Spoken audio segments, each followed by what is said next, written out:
Hello everyone, সবাই কেমন আছেন? আসসালামু আলাইকুম। দেশ ও দেশের বাইরে থেকে আমার ভিডিও যারা দেখেন প্রতিনিয়ত অবশ্যই ভিডিওটি আবার শেয়ার করে দিবেন। আজকে ভিডিওটির টিপস থাকছে, সেটা হলো চোরের আলামত। শুধু সিসি ফুটেজ আমরা দেখলেই হবে না। সিসি ফুটেজ দেখতে হলে আমাদের কি করতে হবে? সিসিটিভি রাখতে হলে আমাদের মনিটরিং করতে হবে। অথচ চোরকে কিন্তু আমি চিনি না, এলাকায় থাকে না, অন্য অনেক একটা জায়গার থেকে এসে কিন্তু সে চুরি করে ফেলছে। সিসি ক্যামেরার কাজটা কি?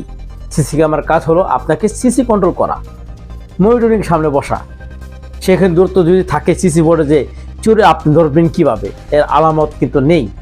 আলামত শুধু থাকবে একটা ভিডিও, চোরকে চিনতে পারেন কিনা, এতটুকুই।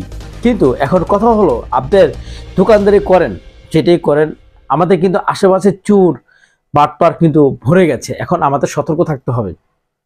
আমি যে ভিডিওটা পোস্ট করবো সেটা হলো যে, একটা বিকাশের দোকান থেকে 2 মিনিটের ব্যবধানে মোবাইলটা তার ক্যাশ থেকে নিয়ে ফেললো। সে মোবাইলে না টাকাও নিতে পারতো, কেন আমি ভিডিওটা প্লে করছি। দেখতে পাচ্ছেন পাশে কিন্তু লোকটা ঘোরাঘুরি করছে অনেকক্ষণ যাবত। পরিস্থিতি সে বুঝতেছে, পরিস্থিতি বুঝে সে কাজটা করবে। যে টাইমটা তার 10 থেকে 20 মিনিট টাইম নিয়েছে, শুধু ঘোরাঘুরি করে, আর কাজটা করবে সামান্য 1 মিনিটে। কাজটা করে ফেললো।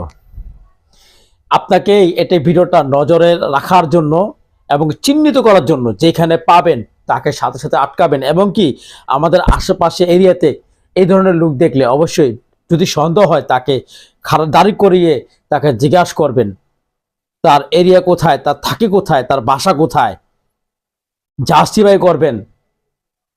এটাকে প্রতিহত করতে হবে, আর না হলে কিন্তু আমাদের ক্ষতি হবে, আপনার আমার সবার ক্ষতি হবে।